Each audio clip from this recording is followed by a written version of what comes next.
Good afternoon. Good afternoon, everyone. A very warm welcome to all of you joining us here for the Enterprise Europe Network Annual Conference 2025. If I could ask those of you still standing to take a seat, and we will start the opening ceremony. I would also want to welcome everyone joining us online. It's a pleasure to have you here. And it's really great to be here in Denmark, in the wonderful city of Aalborg. So let me also start by warmly thanking our Danish hosts for welcoming us and for supporting this year's conference.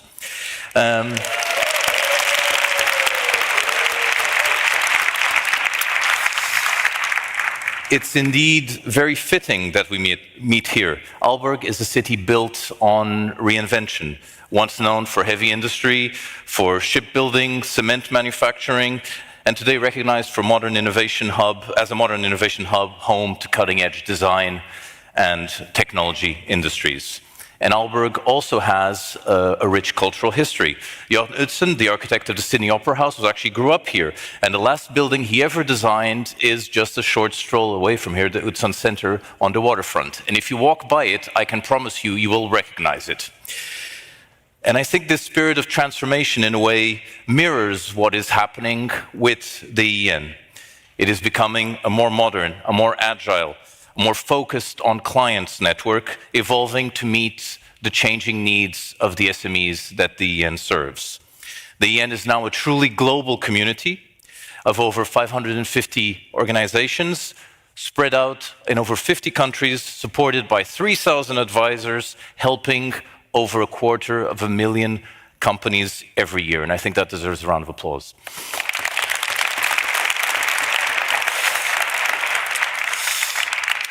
And as for this year's EN Annual Conference program, you'll find that you will have an even stronger program than usual. We'll be focusing on internationalization, on innovation, on funding, resilience, circularity, and much, much more. And I think you will find a lot of sessions that will be of great interest to you and to your clients.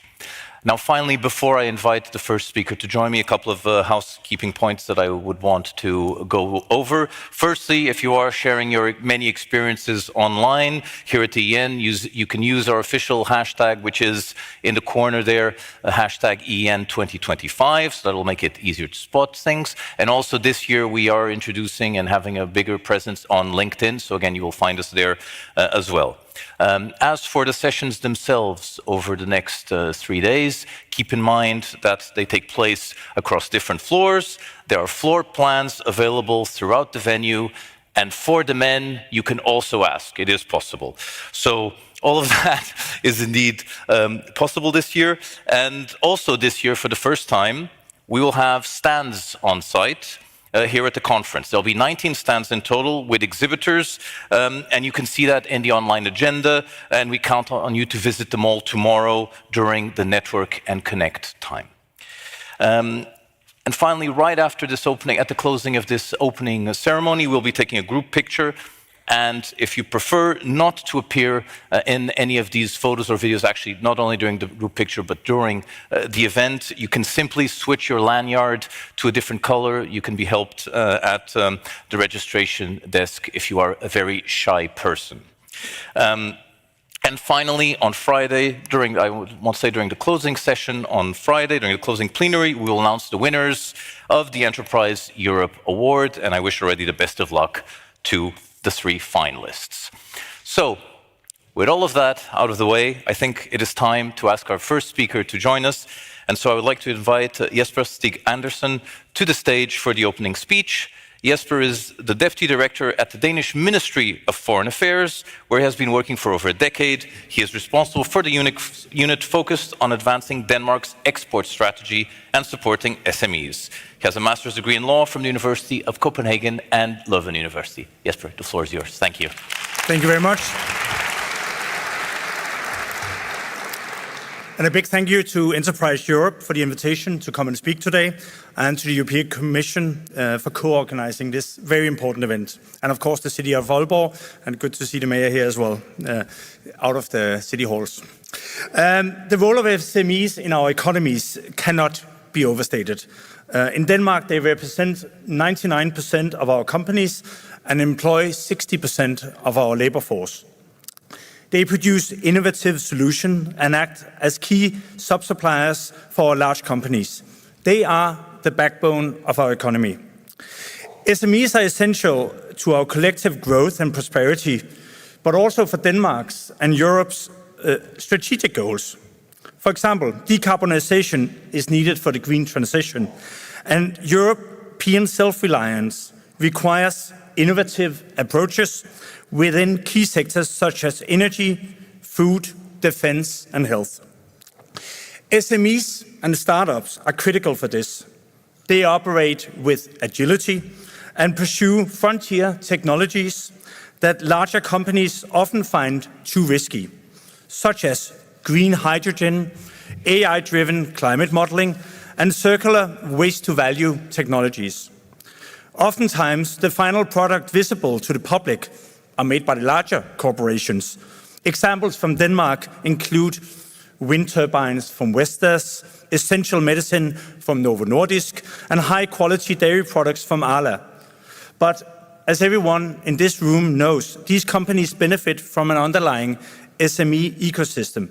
For example, Vestas rely on Danish SME hydrotech industries for their pitch systems and KK Wind solutions for control electronics. Similarly, Arla benefits from SME Limitech, located not far from here, by the way, and their decades of work on producing customized processing dairy systems. In other words, without SMEs, our large companies would not be there. There would not be a green transition and no European resilience. There are strategic goals, but no means to reach them. Moreover, it is with our SMEs that the potential lies for new Novo Nordisk or similar adventures. Providing support to these companies has never been more relevant than within the current geopolitical turmoil. The current situation affects our global trade system. I know this very well from the Ministry of Foreign Affairs. These include higher tariffs, barriers to trade, and market restrictions. While the entire industry is affected by these geopolitical tensions, SMEs find themselves in a particularly complicated spot. We see these in many of our dialogues with companies. Larger corporations often have more resources and can mitigate policy decisions by, for example, investing production in specific other markets to avoid tariffs. But this is not so easy for an SME. We discussed some of these issues in depth a month ago at the Market Access Day. This was a day organized by the Ministry of Foreign Affairs with the European Commission and the Confederation of Danish Industry as part of our ongoing Danish presidency. And many of the participating companies pointed to the uncertainty around the US import tariffs as a major concern. But it's important to remember that the EU remains our most important trade partner and constitute a significantly larger export market for Denmark. In our case, it's more than 40% of our exports, while the US only constitutes 17%. This calls for even more collaboration among EU member states. We need to look at sourcing opportunities within the EU that can help us collectively strengthen our internal market, build resilience, and strengthen supply chain security. Outside, we also see that our SMEs increasingly look to markets close to the EU and/or alternative growth markets where we have an EU free trade agreement in place. We are strong supporters of the EU's work on these free trade agreements that can help support Danish and European SMEs. SMEs currently constitute 20% of Danish exports, but great potential remains untapped, and the same could be said across the EU. Often, internationalization is the key to growth and scale for the innovative solutions offered by startup and SMEs. In Denmark, we stand ready to help SMEs throughout the whole internationalization journey, from knowledge-based spin-outs that need introduction to investing and partner validation, to some SMEs ready to export their solutions and becoming part of a larger value chain. Our goal is to offer a seamless journey where the SMEs can receive support from business services in their local municipality, are assisted with export preparation at some of the regional business hubs, and all the way up to specialized export assistance through the entire Ministry of Foreign Affairs embassy network around the world and on the markets. We also, Danish SMEs, also benefit from a network of export and sector advisors. We are divided into 13 regions with sector specialization completely integrated into our embassy network. Take the energy sector. Here, 25 Danish sector advisors are stationed in various parts of the world.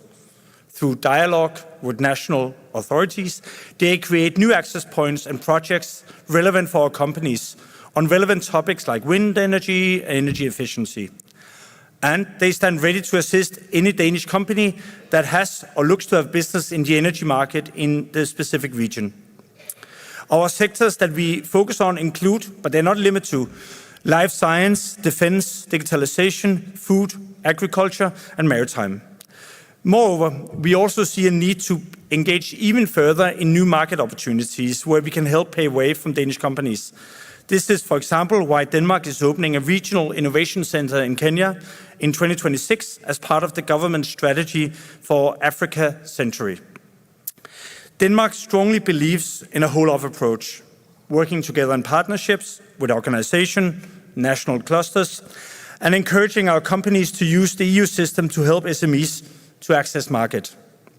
By supporting our SMEs across Europe, we can, collectively, ensure that our single market thrives, innovation is nurtured, and European industries stand competitive and resilient.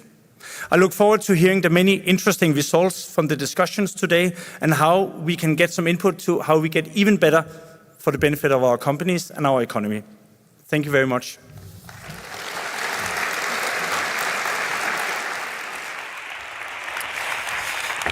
And thank you very much to Jesper for opening the day and really setting the tone for the rest of the EEN annual conference. And I would like to invite in shortly our next speaker, Lasse Frimand Jensen. He is the mayor of Aalborg since 2023, when he became the youngest mayor in Aalborg's history. He is also a member of the Aalborg Municipal Council since 2014, and his previous role include team leader International House of North Denmark and project manager at Business Aalborg. So he's definitely someone who knows what the EEN is all about. And with that, I give you the floor. Thank you. Thank you for that. Thank you for that introduction. It was very impressive, Ricardo, and it's also an honor for me to welcome you, ladies and gentlemen, to our city of Aalborg, to our municipality. These are very exciting times for me and for the whole municipality, because we are now negotiating who should be the next mayor for the next 4 years. So this is a highlight for me to get away from the city hall, as Jesper said, and to be together with you, and also set the tone for Europe's future. Because, as just said, I have a previous career as part of North Denmark EU office, where I work with Enterprise Europe Network. So I'm feeling I'm returning home to my family, being here together with you. Yeah. Thank you. And indeed, it is the SMEs and your ability to collaborate, your ability to be innovative, that really set the tone for the future of not only Aalborg, but Europe. And I believe that I'm a local patriot, but a local patriot with a global mindset. And Aalborg, we cannot do it alone. We need to do it together. And during these troubled times, where there is an ongoing war, and I send my deepest sympathy with our friends from Ukraine. We have a twin city, Mykolaiv in Ukraine, that every day face the trouble of being attacked with 4 missiles. So I send them my warmest regards, and my colleague, the mayor, Alexander from Mykolaiv. But here in Aalborg, we are very proud to host this event. As I talked with Hanne just a few seconds about that, we've planned this for 20 years almost. So this is a long journey now facing the reality. And the fact that we have around 600 different business organizations and 800 now participating today in Aalborg, we would like to take this opportunity to learn from you, to be better partners, and also maybe to inspire you how we can do things. No matter where you're from your 53 different countries, you will meet a fellow man or woman from your home country. We have 167 different nationalities here in our municipalities, and I'm very proud of this diversity and globalization because I believe it brings creativity, innovation, and in the end, growth, having different nationalities and diversity in our municipality. And one of the main facts that we would like to be better at in the future is that we have the industry. We are known for our smoking chimneys. You've probably seen them outside of the city center with the industry.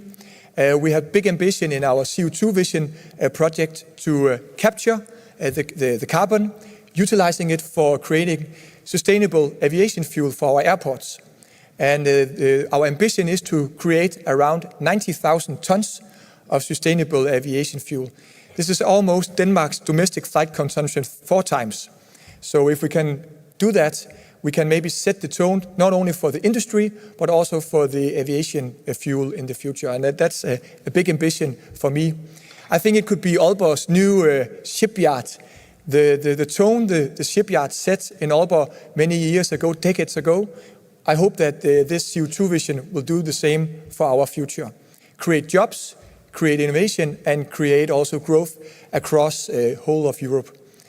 We also believe that while you're here, you can have the opportunity to not only meet good friends from EEN, Enterprise Europe Network, maybe locals as well, but also see some of the different developments we have regarding research and educational institution. We have one of the leading universities in Europe regarding the technical aspects of universities, and we are very proud that now we are up running top 3 in Europe, where we are facing Nicosia from Cyprus and San Sebastian from the Basque region in Spain, where we 3 cities are nominated to be Europe's innovative rising city. And we know the results here in Torino in the 4th of December, and we'll look forward to see how that goes. But nevertheless, I wish you a fantastic conference. I'm very proud and honored that you are here today. I wish you all the best, and EEN forever. Good luck.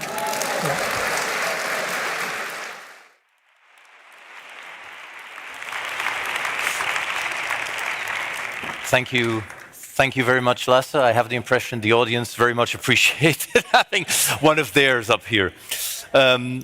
Our next speaker is someone I know very well, Anna Atanasopoulou. She is the Director for Simplification and Networks at DG GROW in the European Commission. She leads on the simplification agenda to strengthen competitiveness and the single market, particularly for industries and SMEs. And she also oversees the major stakeholder platforms such as the Industrial Forum, the European Cluster Collaboration Platform, and of course the Enterprise Europe Network.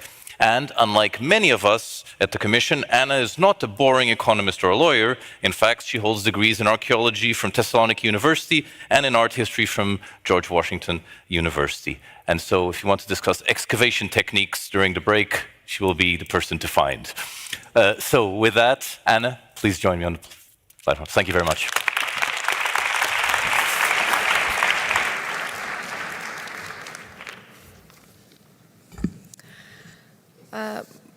Dear Deputy Director, dear Jesper, dear Mayor of Aalborg, thank you for the hospitality. Dear colleagues from the North Denmark EU office, dear EN advisors, dear EN friends, I'll try my Danish here. God eftermiddag. Good afternoon. This is my first EN annual conference, and I must say it looks impressive. I've been told a lot about the legendary community that we have been building through EN over the years, a community soon coming of age, 17 years old this year, I understand, so you have accomplished a lot over this period of time, and I think the numbers speak for themselves. So thank you for being here with us this year, and I look forward to meeting many of you in the corridors in the next 2 days. I have already had the pleasure to meet some of you, those in the SAC Bureau in Brussels a few weeks back. Now, thinking of what you have achieved so far, yes, it's impressive. Thinking of where we stand today and also the future, I think it begs a series of questions that come to mind. Because the context in which you're delivering your services, the context in which our SMEs operate is not the same.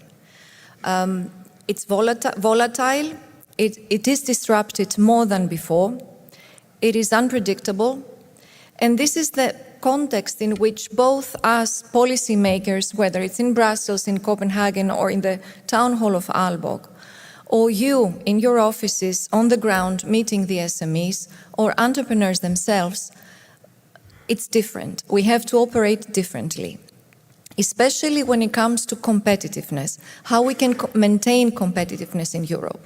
And looking at the press every day, whether it's the local press, the national press, or the press that we read in Brussels, it's clear that competitiveness, how to maintain it, how to keep our businesses of all sizes alive in the single market and beyond the single market in the world to access global markets is the buzzword, is the imperative, is our shared objective.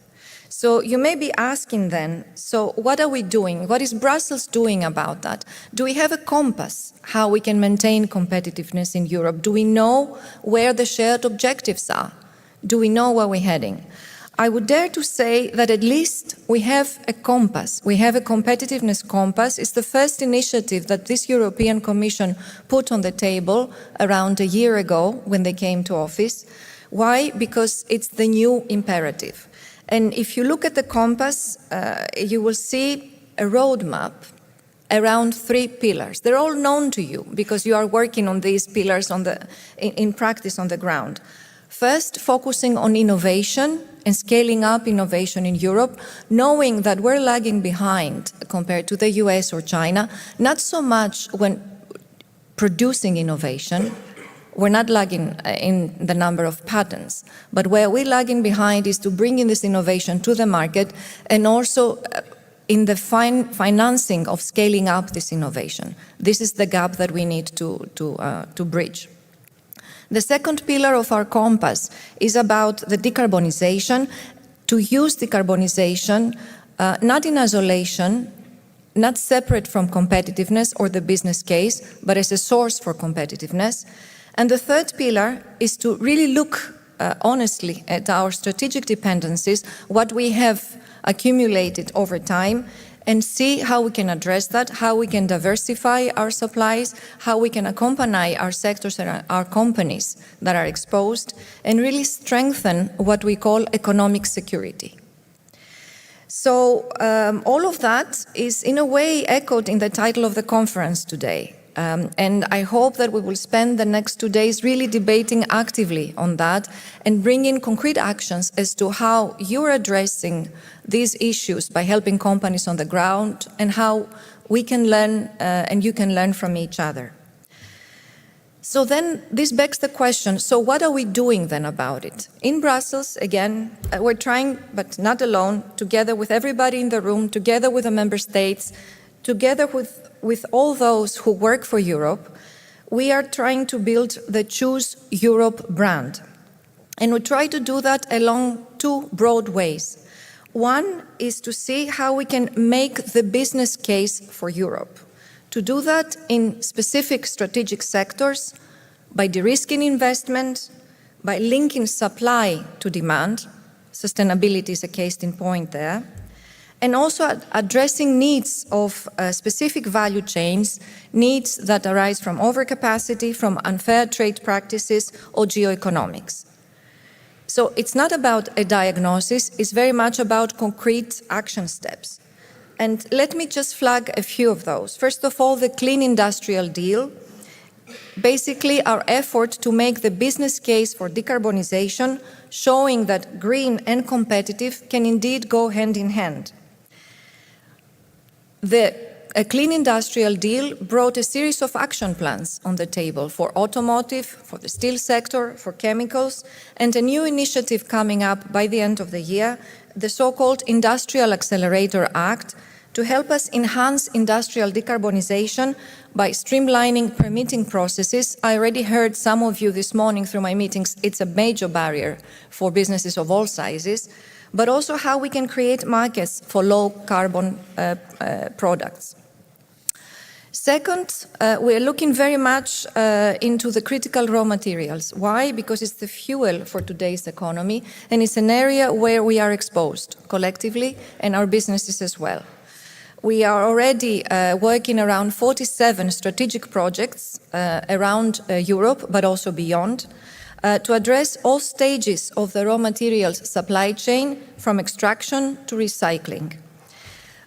We are also working, and we will bring more energy into a new initiative, the so-called Resource EU initiative, very much to see how we can address the over-dependency of China, and you have seen what has happened with the export restriction of rare earths that China introduced.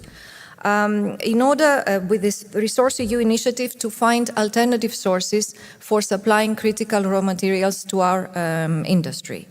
And we will propose to set up a critical raw materials center at European level, so that together with the member states at European level, we bring together our sources, our funding, our intelligence, and also work on joint stockpiling of raw materials. Third, it's about investment. It's different. It's the toolbox for investment. And there it's very much looking about the future and how we design the budget that will be financing the future of SMEs, how we can finance competitiveness. There, the needs are impressive. Professor Draghi told us last year, we're talking about 800 billion additional investment every year. For the EU. This year, EIB came to say, no, this is 1.2 trillion euros that we need. Also because the more we delay, the more the needs go up and the numbers go up. So in the proposal for the next budget, you will see that we're trying to put critical mass to fund competitiveness, to accompany our companies by pooling EU funding around an investment capacity of 450 billion euros, bringing together the budget under the European Competitiveness Fund, building together the budget under the Horizon Europe Fund program for research and innovation, and also the budget under the Innovation Fund. All of that to help through EU guarantees and through EU funding to leverage investment in Europe of a total of 2 trillion euros. And fourth, I mentioned it earlier, the single market. We shouldn't forget the single market. We shouldn't underestimate the single market. We tend to take it for granted. But it is the home market for our businesses of all sizes. It is also the home market that keeps us competitive in the world. And although there's a lot of gloom and doom when we read about the press, also the narrative about where Europe stands in our economy, we are still the first global exporter of services and the second global exporter of goods. We still have a very strong manufacturing base. So we need to continue building on that, and the single market is a bit the battlefield for that. So there, our priority is to continue completing the single market when it comes to the capital market union, when it comes to telecom, energy or transport, areas that you know very well, but also to see how we can reduce the burden that our businesses face every day when they wish to do business in the single market, and make this easier. We have, in the most recent strategy for the single market that we proposed last May, came with a term, the terrible 10 barriers in the single market. Because we wanted to focus the work and the attention and see how we can mobilize the member states in order to really start cutting the strings that hold businesses back. The terrible 10 barriers are not unknown to you. I mean, think of packaging of products, labeling, managing of waste, or recognition of professional qualifications, the temporary posting of workers. we know the barriers, we know the big problems. Now it's high time that we start working together with the member states to address them, because the Commission alone, Brussels alone, cannot do that. And ultimately, I would dare say it takes 28 to tango in order to make the single market work. And this is the direction we would like to take for the future. So where do you stand then as EN, as the biggest business support network at European level? I would say you stand in the role of one of our closest allies and partners. You are delivering on these policy priorities, you are delivering on innovation, on decarbonization, on security. You are the link between Brussels, the faceless bureaucratic Brussels, and the local entrepreneur. You are the people who see the single market in action, who translate policy into opportunity for SMEs. And actually, you have results and numbers to back these assertions. You come with your credentials. Looking only back at the 3 years since 2022, you have supported 450,000 companies in the EU, in the single market. You have created 7,500 jobs. And 86% of your clients reported an average of more than 20% increase in their turnover. So you bring results for your clients, and that's, I think, a major stake of the success. You have diversified your services, you have developed new services, preparing SMEs for potential shocks, sustainability advisors, digitalization, and what have you. And I'm happy also to see you becoming more active also on the simplification agenda. I understand the simplification task force, which was newly created, already met last week. So yes, you are delivering. Looking at how the world is going, we need to deliver more. We need to deliver more services, or services that are fit for purpose, that are fit for the future, that match the needs of the SMEs on the ground. And it's important to do that and also prepare for the future, because when we look at the toolbox to finance and support investment for competitiveness under the next EU budget, there, in the Competitiveness Fund, we see a focus on strategic technologies in specific areas, clean transition and decarbonization, but also health, biotech, bioeconomy, digital leadership to see where the EU should be steering investment, but also resilience, security, defense, space. And underpinning all this activity and investment in strategic sectors and technologies comes a new proposal that we have in the European Competitiveness Fund for a new EU for Business network. And looking at you, in a way, is looking at the future of this EU for Business network. So there is an element of continuity. But at the same time, looking at the future, looking at all the difficulties we are facing, we have to see how we can focus, how we can target better, how we can maximize impact, how we can also seek synergies where we can do that. So this is why we need you. We need you more than ever to design this future. We need your input, your ideas based on your experience. For that reason, we will launch a survey right after this annual conference, after our talks in person next week, so that you will have a chance to also channel your input in a calm manner and in a structured manner. And we will value it very much because we want to hear from you, and we want to make sure that together we can deliver for SMEs and we can better prepare them for the future, that together we can make the business case for Europe. This is what we need to focus on. So thank you very much, and I really look forward to meeting as many as I can, looking at the room, not all of you, but as many as I can between now and Friday. Thank you.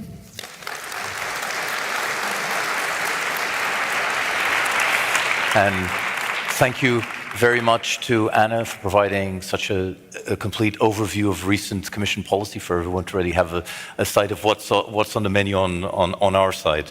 Our next speaker is Giuseppe Casella. He has been in the European Commission since 1993 and is now director at ESMEA, where he leads the department responsible for implementing parts of the Single Market Program, Horizon Europe, and the ERDF. His work covers the SME pillar, standardization, consumers, and innovation ecosystems.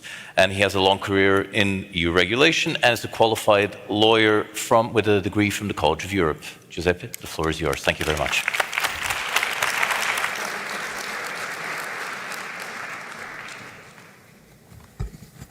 Ladies and gentlemen, Mayor, Director, good afternoon.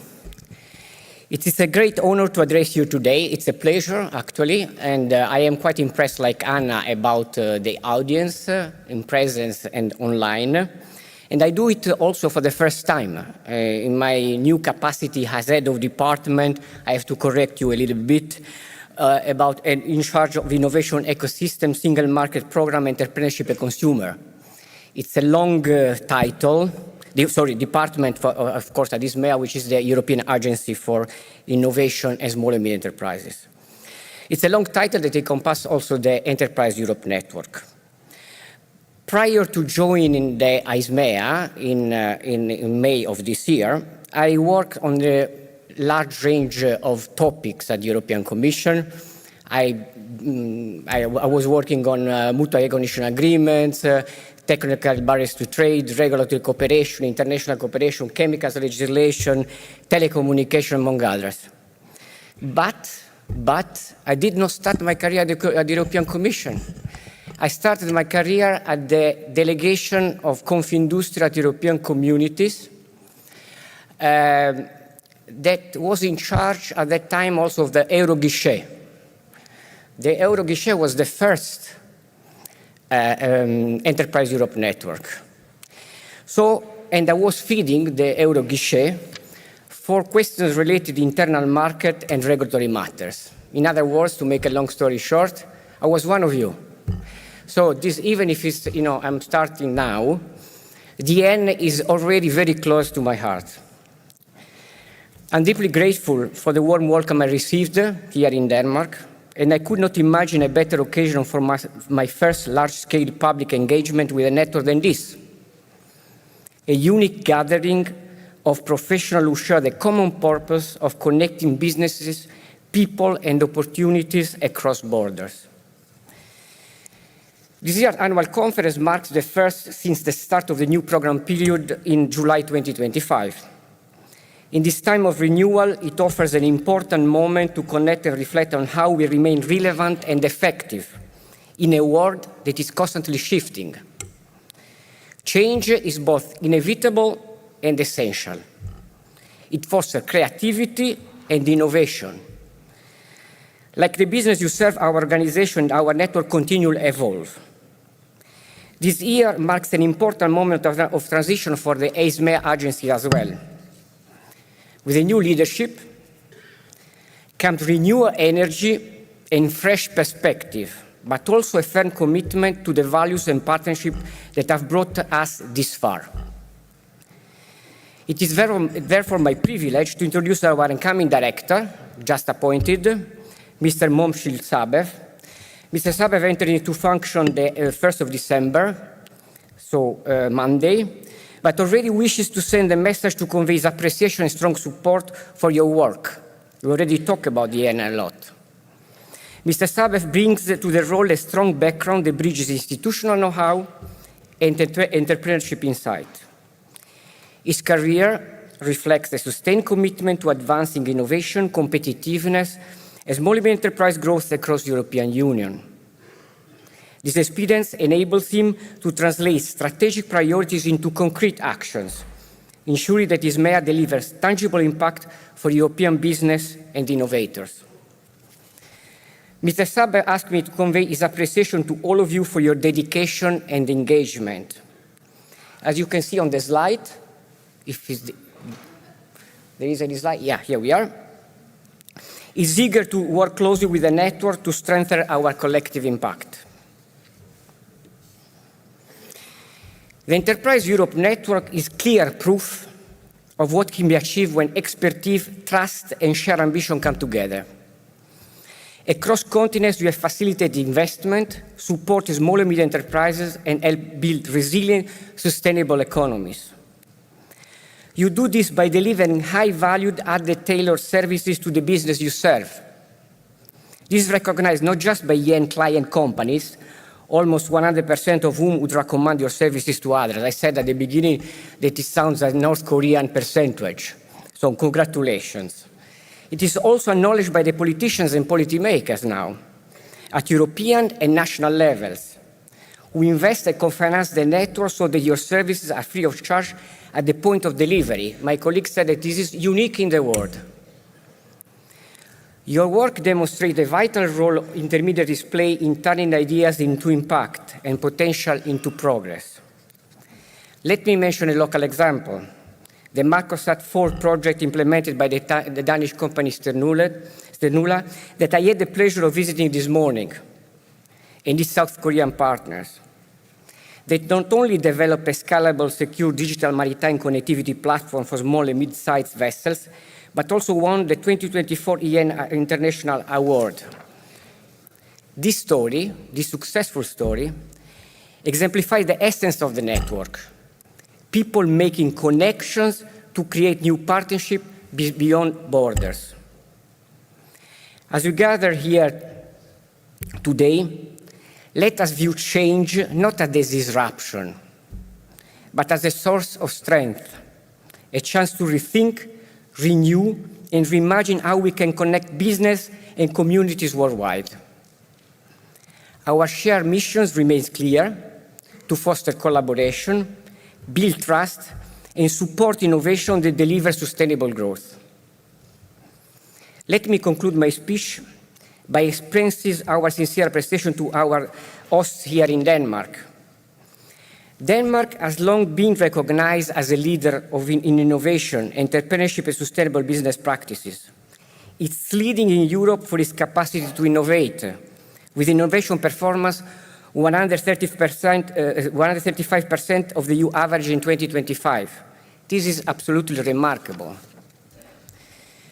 Its strong ecosystems for supporting enterprises, from startup to global companies, offers valuable inspiration for all of us, working to strengthen the business environment and promote international collaboration. Aalborg, in particular, is a recognized leader in using innovation to identify new pathways for sustainable and inclusive growth. Last month, as the mayor announced, it was announced that as one of the 6 finalists for the 2026 European Capital of Innovation Award taking place next week in Torino. I will be there as well, and so I'm very happy that the mayor will join us. So Aalborg, congratulations, and very good luck for the final. Denmark is also a land where digital transition is progressing at full speed. The reinforced collaboration between the EN and European Digital Innovation Hubs can only multiply results and benefits achieved so far. We are truly grateful for Denmark's hospitality and for its continued leadership in advancing inclusive and forward-looking business environments. I thank you once again for your commitment, for the results achieved, and for being part of this remarkable international community. Together, we will continue to build bridges of opportunity, guided by experience, inspired by innovation, and united by the purpose. Thanks a lot, and I wish you a successful and inspiring annual conference 2025. Thank you.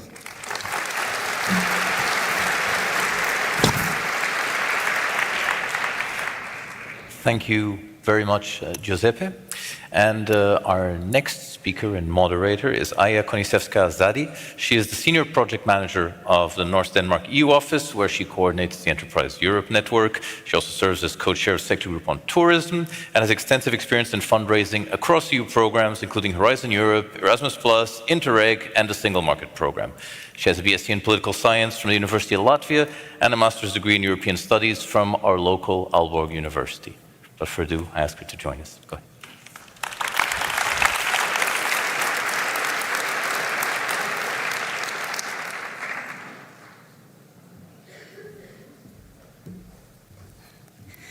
Thank you, Ricardo. Good afternoon, everyone. It's not my first annual conference, but it's my first time to speak to this size of an audience, so I'll try to do my best. On behalf of my host organization, North Denmark EU Office and Enterprise Europe Network Denmark, it's a great honor and pleasure to welcome you to Aalborg, the Paris of the North, as we call it down here.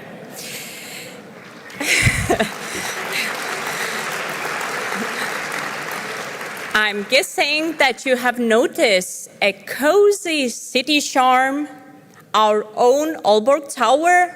It's 105 meters above the sea level, so we call it a tower. And rye bread instead of the baguette. North Denmark EU Office is one of the 4 regional EU offices in Denmark and coordinator of Enterprise Europe Network Denmark. We are a consortium of 6 passionate and dedicated partner organizations that are also represented today in the audience. It's Copenhagen Business Hub Zealand, Business Hub Central Denmark, Food and Biocluster, South Denmark European Office, and North Denmark EU Office. To all of you,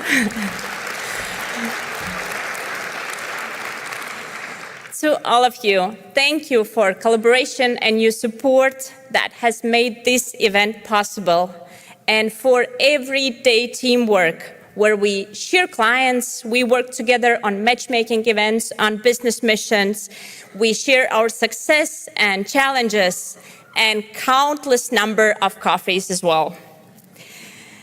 A special thank you also goes to our Brussels colleagues for your support in shaping this conference and for trusting us to bring local flavor during the next 2.5 days.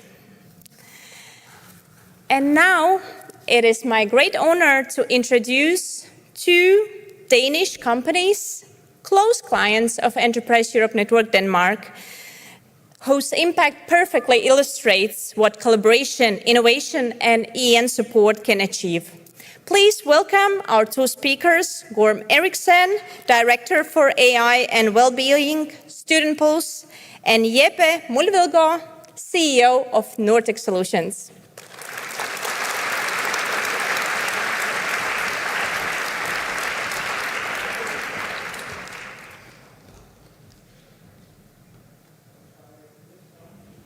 Doesn't sound? All right, here is the sound. Thank you, Aya, for having me on stage and for this conference. I want to start with express my deep gratitude to Aya personally, because we are just representing one of the cases, as Anna was talking about, that received support in identifying the right opportunities for funding, research partnerships, and then that helped us create innovation and really find the purpose with our business. So just a thank you for Aya. Give her a hand in the start.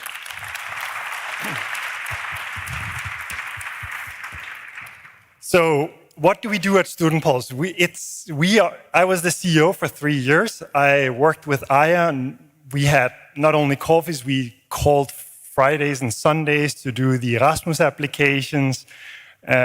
But Student Pulse is all about asking students about how they feel and how they experience going to school, and then doing something about it.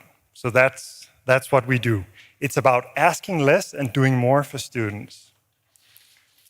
So the first part is about asking and understanding student sentiment, really, and figuring out what is their experience. So we are essentially a survey company.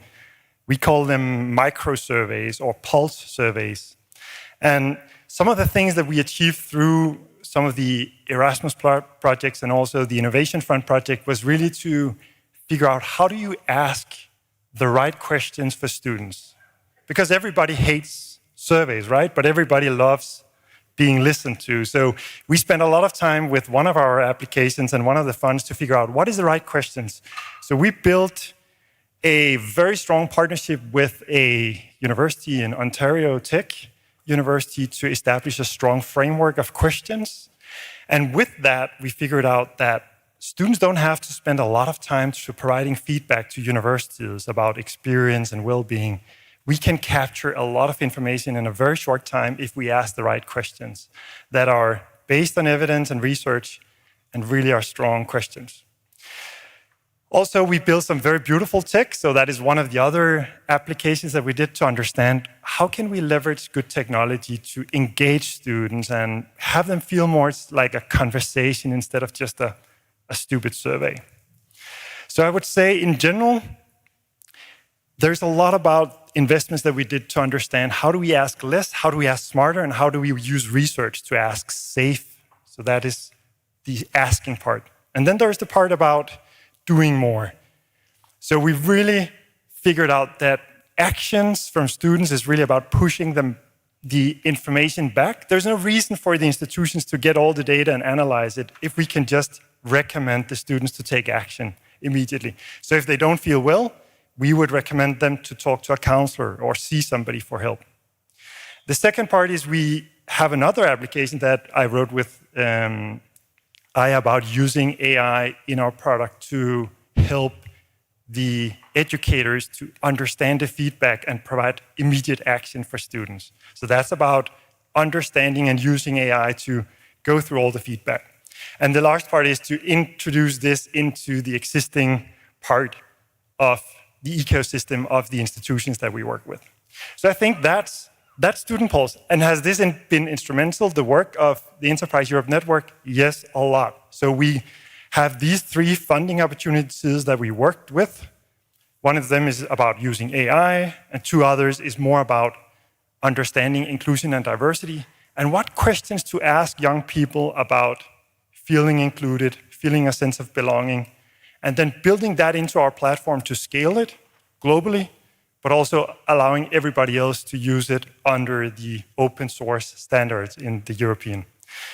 So right now we are around 43 institutions active in our platform, and we help more than 3,000 students every month to help find resources if they're not feeling well or they need support.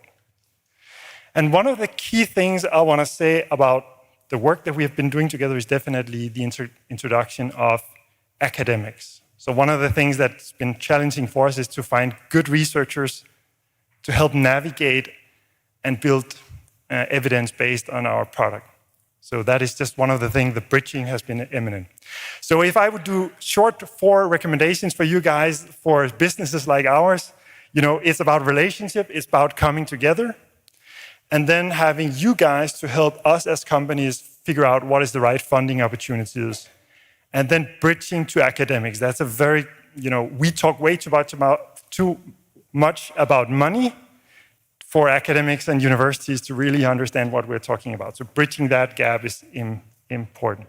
And then the final one I would say is definitely for the businesses that you have to push them into applying and going for opportunities. I think that was the initial work for Student Pulse. Thank you, Gorm.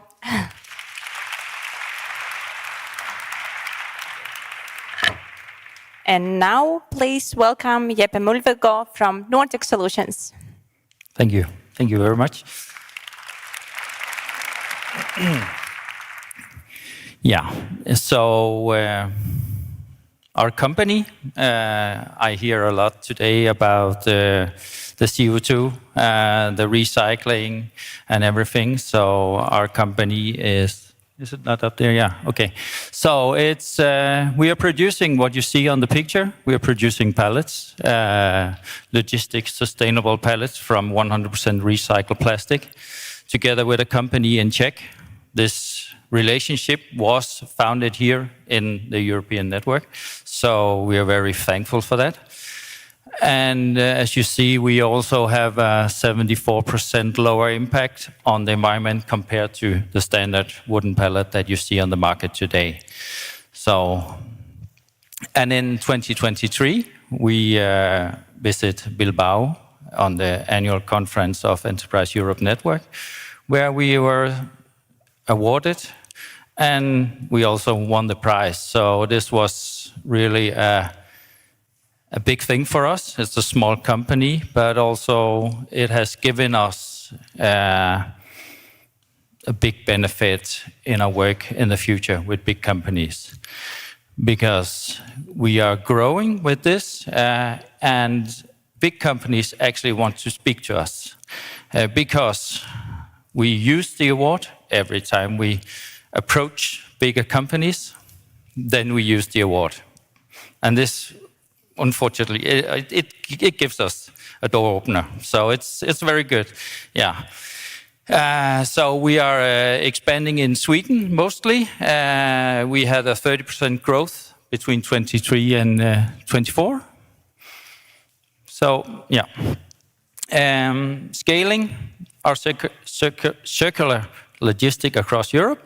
So when we aim to grow with the green palette, it's not green, it's gray, but it's CO2 savings, and it's the big topic in Europe right now. So we are very, very happy to have a product like this. Our next step is that we are growing our partnerships through Europe, in Northern and Western Europe. We are working with more partners, and we are also using the European network, because as a small company, we always come up with new ideas, and then the European network is very good to find new partnerships, new way of producing products like we want to produce. So yeah, our mission is simple: turn plastic into valuable circular products and reducing emission and total cost of logistic. Yeah, and yeah. Thank you.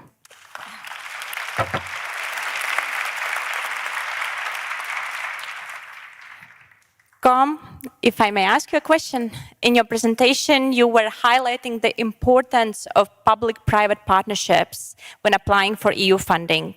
Could you elaborate why this collaboration is so crucial, and how Enterprise Europe Network help you to support it? Thank you. So public and private partnerships, and particular, so Student Pulse is a product that we sell to educational institutions. So there is a lot of academics on the buyer side of our product, and they tend to ask, is this evidence-based? Is it based on good research? And obviously, when you are a small company, it can be difficult to conduct the proper research as a part of your initial startup phase. So, and when you enter the academic or university, you will usually talk too much about growth and money, whereas academics want, to talk about other things as results or research. And I just think that the meetings we had together were on some of the funding opportunities that was actually intended for growth and making money or a profitable company. So that was the core idea of the funding opportunity.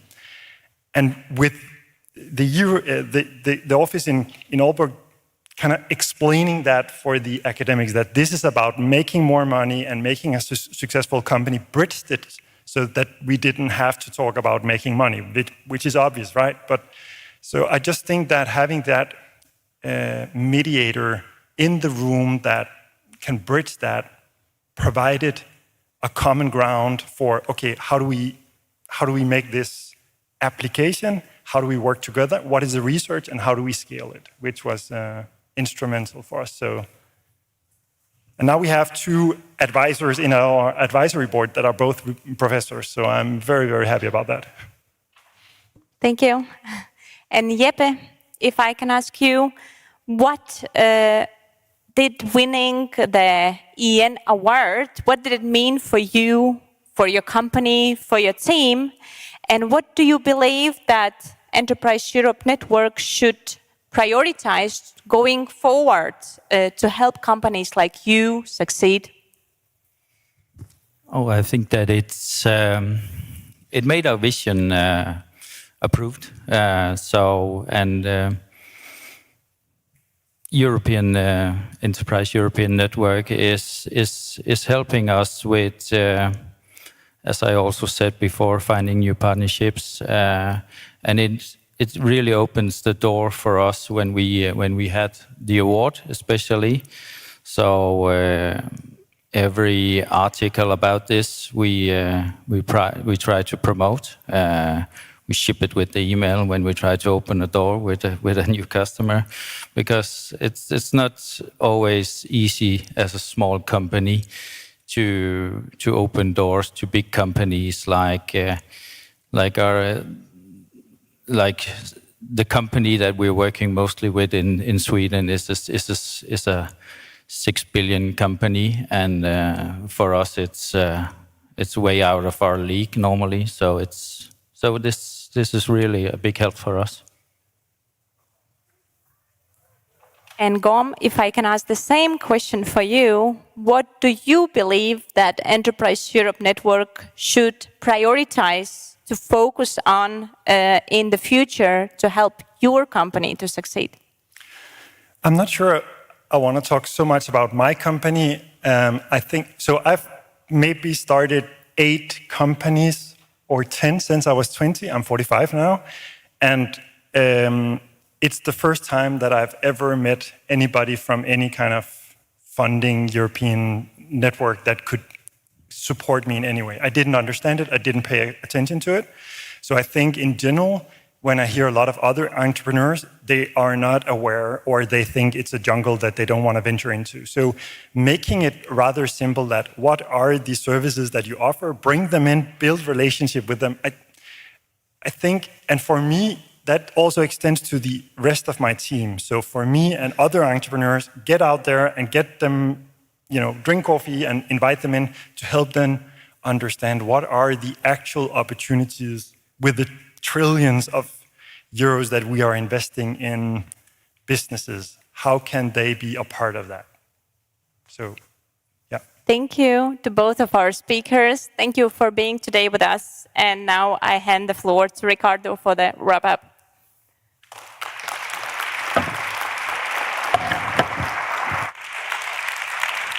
Thank you. Thank you to Aya, to Gorm, and to Jeppe. I think it's been a great opening session, and it really sets the tone for what promises to be an excellent conference over the next days. So also a warm thank you to all the speakers that have preceded them as well for their contributions and insights. And once again, thank you to our Danish host here in Aalborg for welcoming the network and supporting the event, as well as to the Commission staff that have made this possible, and also our contractors who helped us to achieve this. And I think with that, I will be shortly closing the online streaming of the event, and I will come back to you in a second for some housekeeping details for all of those here in person. Thank you very much.